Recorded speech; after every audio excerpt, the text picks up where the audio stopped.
All right. Good night, everybody. My name is Jamal or Ichi, and this is my brother. Avante. And today we'll be having a short little podcast where we talk about the simple life of a young black man and its various aspects. Various aspects. Because there are a lot. A So, lot, in for that sure. respect, I guess my first question to you would just be, how do you think your identity as a black man affects the rest of your life? Well, that's a good question. Let's get into this topic real quick. My identity as a black man is everything to how I'm viewed in this world. Because how I present myself and how I show up in the world will dictate what I can get in life. Mm-hmm. That's as with anybody, but it's a little bit different in our case as well. Mm-hmm. We have a lot more face to save, I feel like, because A lot more face to say. yeah, most of what is being shown in media, most of what's been most of the data that's been collected, especially in New York City, like For sure. we're statistic. We're statistic and it's constantly fighting that because you have to show up with decorum with class, you have to show up with education, you have to show up with critical thinking, your own way of thinking, you have to show up as a gentleman, you have to show up a bunch of different ways. And I feel like this has started from very young too. Like we didn't get to just be kids sometimes. You feel me? Definitely. I feel like as a kid, all you supposed to do is feel safe. How safe did you feel? I felt like I had to be a grown man keeping them safe. Oh man, I'm telling you. What you're saying right there is really highlighting a lot of things that I was planning to talk about today already I'm because saying, bro. in asking you that question, I was thinking about it myself. As a black man, that presentation comes before your soul, before your face even, before your clothes, before anything you can present. That's the first thing they'll see about you. And when they see that, that they don't see that figure, they see a character. And they see actions that they can mesh with you. Associate with you. Yeah, they see different viewpoints, and because of that, everything you say or do will either be confirming or denying something someone already thinks about you as a black man. Mm-hmm. So I think we rarely even get free reins to truly create our own first impression towards someone. And everybody has the power to create a good first impression, but the standard of good between black men and I would say, cis white man, for example, and I'm not trying to Discriminate, discriminate or anything or discourage. discourage anybody or undermine anybody's experiences, but the standard for good between black men and white men right now, it's about as far as the gap between day and night. I feel like, as I said, we have to show that we're not what society makes us out to be. Mm, And it's hard because you view black as an identity. You view black as a group. mm, So hey, when you got people misrepresenting the group, hey, trust me, there's a lot of good out there, but there's always gonna be evil that spread. So and the silent minority, the loud majority is always. Damn, I said that wrong. But what I meant it's not. was the silent majority is always overshadowed by the loud minority. And the loud minority isn't even always that loud. Sometimes they're given a microphone. They're given a platform. Social media has been. I tell you, you see all these different things on social media. It just helps to build that view. Like, hey, Mm. black men are crash outs. Black men are dangerous, violent. Black men are likely to steal when they look at you. If a black man comes in your store, you better watch him. Better watch them. Hey, and honestly, I feel like I'm victim of it too. I look over my shoulder if a black man's looking at me too. But hey, it's gotta stop. It's a matter of it's perception, man. it's a matter of perception, and you know, I know what we're saying could be seen as controversial, may hurt some feelings as well. But this is just to like highlight experiences because, especially for us, I feel like, especially for you, like Mm. things have never been like just peaches and roses. You had to always fight. Yes, You you had always to had to be always, locked in. yeah, man. So And I feel like a lot of that feeling to because that goes across the community, and I've noticed it more every day as I think about the interactions I've had with young men throughout the years. We've all always felt like we've had to be adults before we were adults, Mm. whether that be in the way that you feel like you need to be talking about women in a degrading way to feel as a part of a group, or you need to be talking about money in a certain way. Otherwise, people won't look at you in the way that you feel you're supposed to be looked at, which is this machismo head of house. That is something that's Mm. been pushed a lot. This head of household kind of thing, this man of the house ideal. And that brings me to my next question to you, which is, so how do you think your general overall childhood life, not even childhood, but just general traumas, how do you feel like they've shaped your normal way of life as a black man? And as with this question, good question by the way, I'll also give a disclaimer here. This is with everybody, but I'm just gonna personalize this towards myself and other black men. And you should continue to do so. Yeah, for me, I would say I'm always on the defense. Always, always, always on the defense, because so much things have caused me to have to close my heart off to defend myself. And as within that, there's certain responsibility, personal responsibility within like opening up about that and getting help for that. Mm-hmm. But why would I think that I need help if that same thing that I saw as a threat is still very prominent? Mm. Back then, you always had to fight against, for example, other black men. That is a big Honestly, one. we're, That is a big we're one. very good at being our own enemy. I don't know. It's hard to work It's a together dog eat nowadays. dog world, I'm bro. saying, hey, back then, it was the roasting tables. Now we grown. Now we grown. It's gonna be the money. Somebody making more money than you. Oh no, I'm jealous of him. Oh, your shoes creased. Yeah. Yo, them shoes is fire. You got the white thunders on. Hey, let me see them real quick. Hell nah, man. Nah, Like, why bro. can't we? You never you see somebody up, and your first instinct after, especially after a life like a lot of these people have had, your Mm, instinct is, why don't I have this? Why couldn't I get access to these things? And I think it hurts to see in a lot of ways, because no matter how real it is, there's no reality that can justify your actions in your emotions. So if you truly feel like you've deserved something better, it doesn't give you the right to take that from another. It gives you the right to express that feeling. But we aren't even in a society where that feels like an option to us, so we see how that turns out. see how that turns out all the time. I mean, this is with any man, but this is with women who've gone through the same thing. Everybody who's gone through the same thing. It's hard to be vulnerable. I mean, how could you? Mm. Especially when everything seems like an attack nowadays.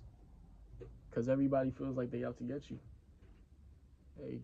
And the thing is, trauma knows no names, no bounds, no restrictions. So when we talk about these kind of things, it's hard to pinpoint exactly why this is about black men unless you think about the general criminalization of black men, whether it be because of things that have been done or because of things that have been perpetrated as something that is more likely.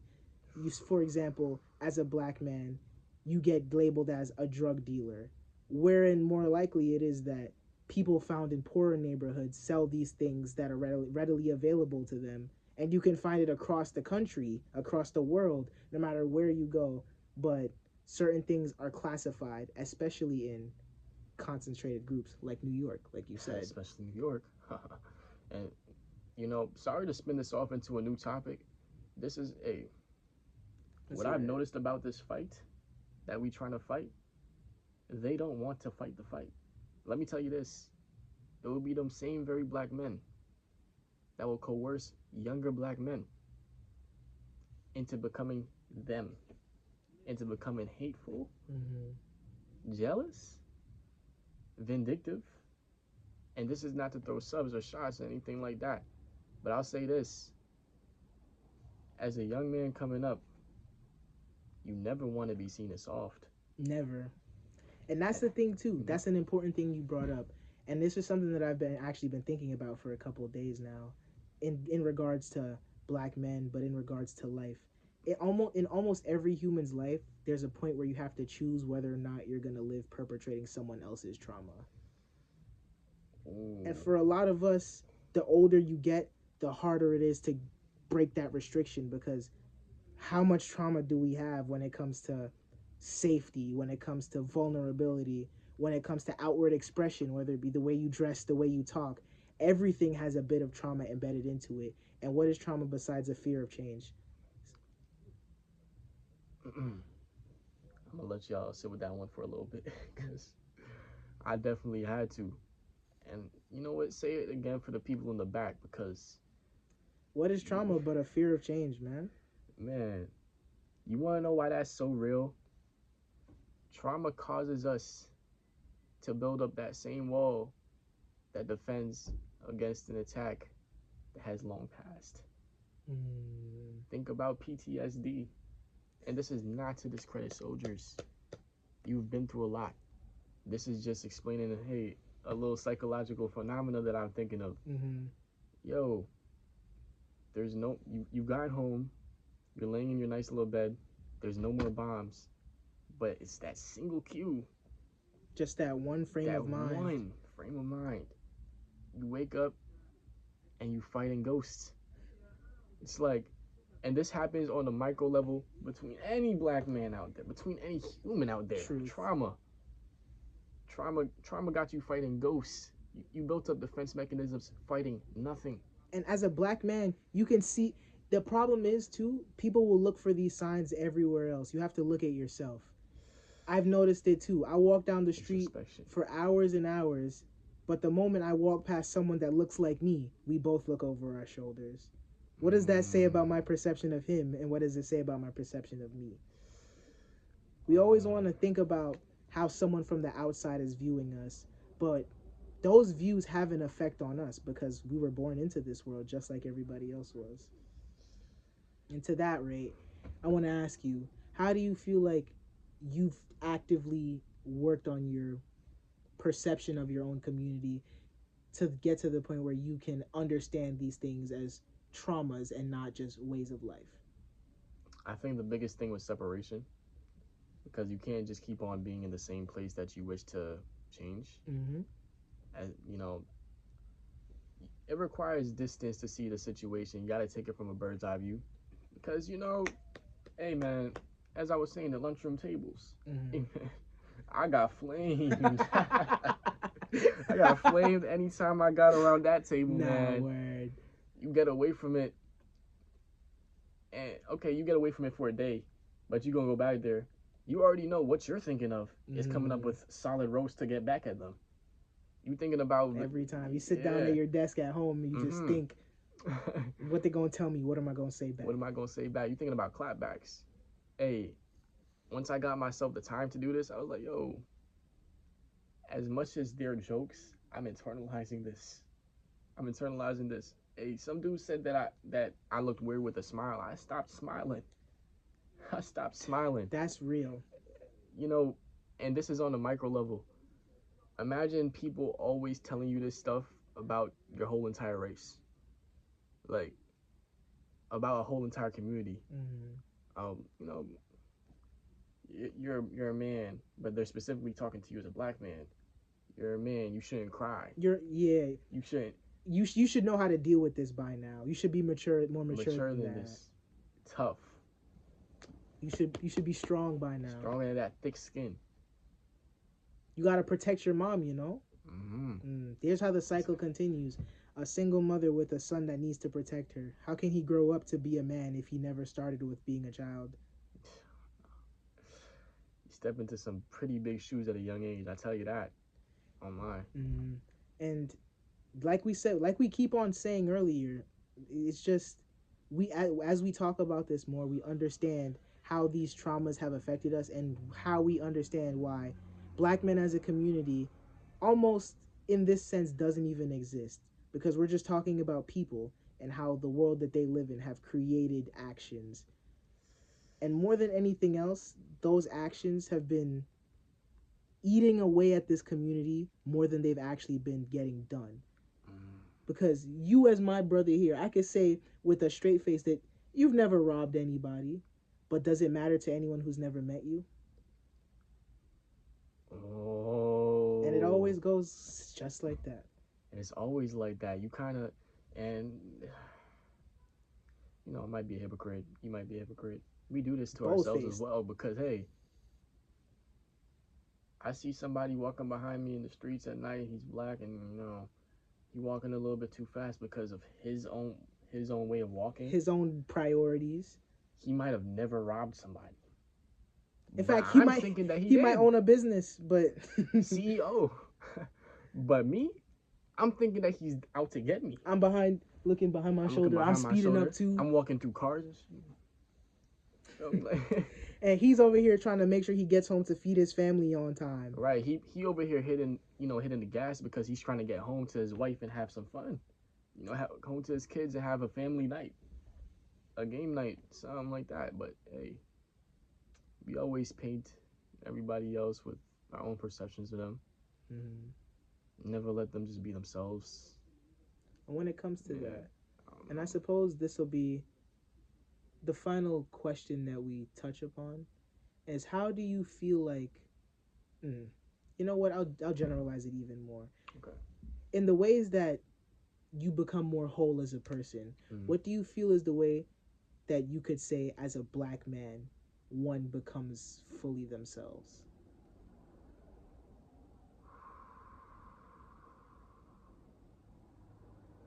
Acceptance. Acceptance of what you've been through. Mm. Acceptance of the next step. This happened to me. It's already happened. I can't change the past. I already grew up. I ain't getting my childhood back. But now it's on me. And I know that little boy that had to step into the male shoes. I know he's hurting. I know he done been through a lot. I was there. For every minute But, of it. but I ain't gonna let him feel disappointed in that. I might have gone through a lot, but I wear my scars with pride. I think that's really beautiful, bro. That's really man. beautiful. I think that's the best way to look at it, in the sense that all of the energy that you'll ever need to move forward is already behind you. So I guess that's the takeaway, that this is his voice, but essentially I'll mirror it because I agree to wholeheartedly. You can never move forward as long as you're looking at your back, you know? Everything that's behind you is there to push you forward. And if you feel like it's pulling you back, you can always let it go. Nothing's tied to you. If it's holding you, you're holding it, you know? Yo. And he dropped out a gem just now. And with that, I'm Ichi. I'm Avante. Been nice talking to you.